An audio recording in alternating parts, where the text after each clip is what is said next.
परीक्षा से संबंधित जो भी भय है, भय मुक्त वातावरण में वो परीक्षा में उपस्थित हों और उसी वातावरण में परीक्षा दें। बच्चे में किसी प्रकार का कोई भय नहीं है, जिससे कि या कोई तनाव लेके कोई भी बच्चा परीक्षा में अपीयर होने नहीं जा रहा है। जो बच्चे को सबसे ज़्यादा हेल्प करता है वो शॉर्ट नोट है। जो शॉर्ट नोट एक वर्ड एक सेंटेंस का उन्होंने बनाया है, जिसको देखते ही उनको सब चीज़ रिकॉल हो जाता है। वही बच्चे अच्छे परफॉर्म करते हैं जिन्होंने अधिक पढ़ा हुआ है। और अगर पूरी रात अगर जग के बहुत ब्राइट स्टूडेंट भी परीक्षा में जाता है तो उसका परफॉर्मेंस ख़राब हो जाएगा। बच्चे का गलत आकलन नहीं करें और किसी भी चीज़ में उन पे अननेसेसरी हस्तक्षेप नहीं करना चाहिए, जिससे कि उनका परफॉर्मेंस ख़राब हो। नमस्कार, आप देख रहे हैं लाइव सिटीज़, आपके साथ मैं हूं मुस्कान। अभी मैं मौजूद हूं केवी स्कूल 2 में और यहां पे आज हमारे साथ मौजूद है इस स्कूल के प्रिंसिपल प्रद्युम्न कुमार सिंह। आज इनसे हम बात करेंगे बच्चों के बारे में। बच्चों का एग्ज़ाम आने वाला है, उस विषय में आज इनसे हम कुछ बात करते हैं। सर, सबसे पहले तो आपको बहुत बहुत स्वागत है। नमस्कार। सर, अभी बच्चों का एग्ज़ाम आने वाला है और बच्चों में काफ़ी ज़्यादा स्ट्रेस भी देखा जा रहा है, तो उन बच्चों को आप क्या कहना चाहेंगे?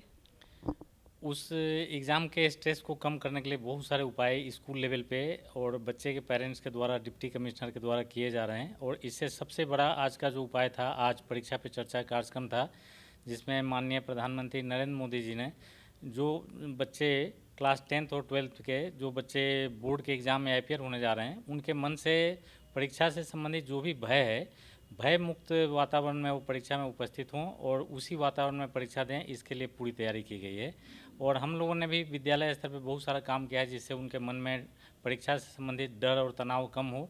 2 प्री बोर्ड उनके संपन्न हो चुके हैं, first pre board, second pre board. Unit test लिए गए हैं। इतना ज़्यादा टेस्ट लेने का मतलब ये है कि उनके मन में परीक्षा से संबंधित या टेस्ट से संबंधित, एग्ज़ाम से संबंधित जो भय है वो समाप्त हो जाए। तो अभी आज बच्चों में काफ़ी कॉन्फिडेंस है और अच्छे कॉन्फिडेंस के साथ वो बच्चे एग्ज़ाम में अपीयर होंगे और अच्छा परफॉर्म करेंगे। जी सर, बच्चों के पास सब्जेक्ट काफ़ी ज़्यादा वास्ट होता है, तो इन सारे सब्जेक्ट को मैनेज करना एक साथ, ये कितना ज़रूरी है और कैसे बच्चे करें इन सारे सब्जेक्ट को एक साथ मैनेज? परीक्षा में ऐसा लगता है कि वो सब एक साथ हैं, लेकिन ये तो क्रमिक रूप से सब चीज़ सीखते हैं।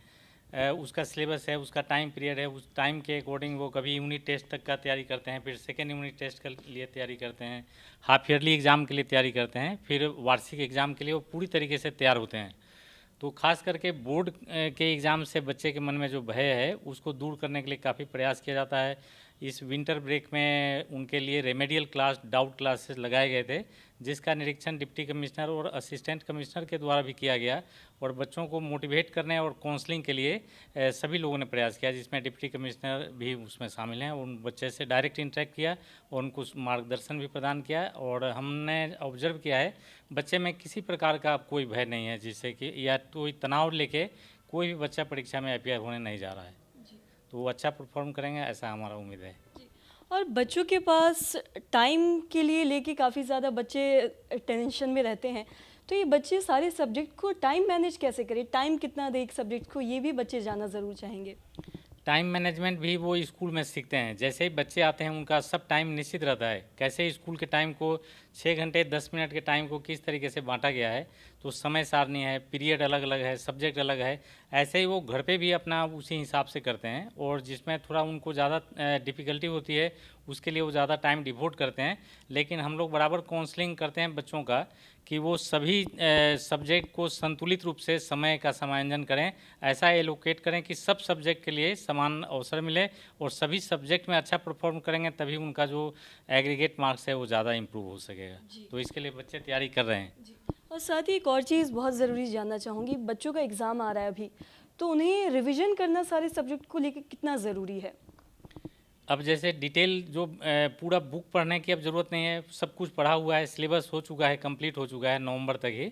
और प्री बोर्ड हो चुके हैं, first pre board, second pre board, practical के मार्क्स, प्रैक्टिकल भी आयोजित हो चुके हैं, बहुत सारे सब्जेक्ट के मार्क्स अपलोड हो चुके हैं। अब ऐसे समय में जो बच्चे को सबसे ज़्यादा हेल्प करता है वो शॉर्ट नोट है। जो शॉर्ट नोट एक वर्ड एक सेंटेंस का उन्होंने बनाया है, जिसको देखते ही उनको सब चीज़ रिकॉल हो जाता है और एक सेंटेंस को देख के वो 4 पेज लिखने की कैपेसिटी डेवलप कर चुके हैं। तो इस तरीके से वो रिवाइज करते हैं और जो बिल्कुल ही अनटच्ड है उसको अभी के समय में छूने का ज़रूरत नहीं है। नया चीज़ों को अभी तक सब चीज़ बच्चों के द्वारा किया गया है, तो ये शॉर्ट नोट से तुरंत रिवाइज हो जाता है। पूरा का पूरा बुक एक ही दिन में रिवाइज हो जाता है।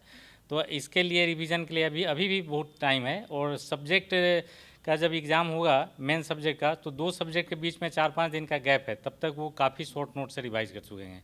इसके लिए सैम्पल पेपर भी है, उनको टेस्ट नहीं, वो सीबीएसई ने अपलोड कराए हैं। पिछले साल का क्वेश्चन पेपर है, जो इससे उनको पूरा पिछले एग्ज़ाम का और आने वाले परीक्षा का जो एक प्रारूप उनको मिल जाता है। और एक और चीज़, बहुत बच्चों में ऐसा देखा गया है कि बच्चों का एग्ज़ाम होता है अगले दिन, तो बच्चे रात भर सोते नहीं हैं, तो उन बच्चों को आप क्या कहना चाहेंगे? इसके लिए प्राइम मिनिस्टर साहब ने पहले ही इसमें परीक्षा की चर्चा पे बताया था कि ऐसा नहीं करना है। वही बच्चे अच्छे परफॉर्म करते हैं जिन्होंने अधिक पढ़ा हुआ है, और अगर पूरी रात अगर जग के बहुत ब्राइट स्टूडेंट भी परीक्षा में जाता है तो उसका परफॉर्मेंस ख़राब हो जाएगा। तो मैं सभी बच्चों से रिक्वेस्ट करूंगा और मेरी अपील है कि वो बच्चे एकदम शांत भाव से अच्छा संतुलित आहार लें और पूरी नींद के साथ नेक्स्ट डे एग्ज़ाम में जो अपियर होने जा रहे हैं अपियर होंगे, ताकि उनका परफॉर्मेंस अच्छा होगा और याददाश्त मेमोरी भी उनकी शार्प रहेगी। जी।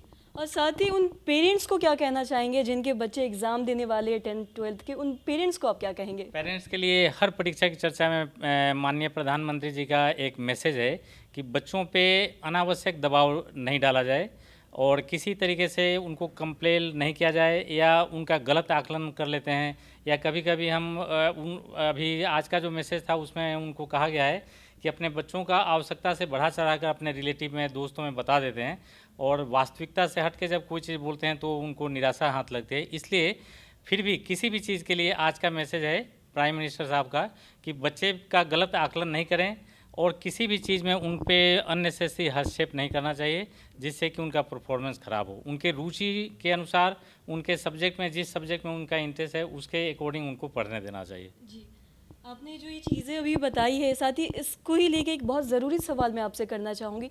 कई बार ऐसा देखा गया है कि पेरेंट्स के दबाव में बच्चों को कहा जाता है कि आप साइंस ले, या फिर 12th के बाद अगर आप जा रहे हैं तो इंजीनियरिंग ही करें। कई बार उनके मनपसंद सब्जेक्ट वो नहीं चूज़ करने देते हैं, उनको क्या कहना चाहेंगे आप? मैं प्राइम मिनिस्टर साहब का ही बात का कोट करना चाहूँगा यहाँ पे कि उन्होंने हर परीक्षा पे चर्चा तो 2018 से शुरू है, 6ठा संस्करण आज था, सब में उनका मैसेज था कि बच्चे पे किसी भी तरीके का दबाव नहीं डालें। जो काम खुद पेरेंट्स नहीं किए वो काम बच्चे पे नहीं थोपना है, ताकि बच्चे अच्छा परफॉर्म नहीं कर सकें। अगर उस पर दबाव डालेंगे किसी सब्जेक्ट के लिए जिसमें उसका इंटरेस्ट ही नहीं है तो उसका परफॉर्मेंस अच्छा नहीं होगा। और न्यू एजुकेशन पॉलिसी लागू होने जा रही है जिसमें बच्चे का जो एस्टीम है वो टूट जाएगा। वो अपना कोई भी स्ट्रीम, कोई भी सब्जेक्ट कम्बिनेशन कोई भी रख सकते हैं, साइंस के साथ आर्ट के भी सब्जेक्ट रख सकते हैं जिसमें उनका इंटरेस्ट है और उनका परफॉर्मेंस भी अच्छा होगा। तो इस तरीके के चीज़ों को चेंज करने के लिए ऐसे स्टेप सरकार के द्वारा उठाए गए हैं और न्यू एजुकेशन पॉलिसी में इस प्रश्न का पूरे उत्तर है। जी।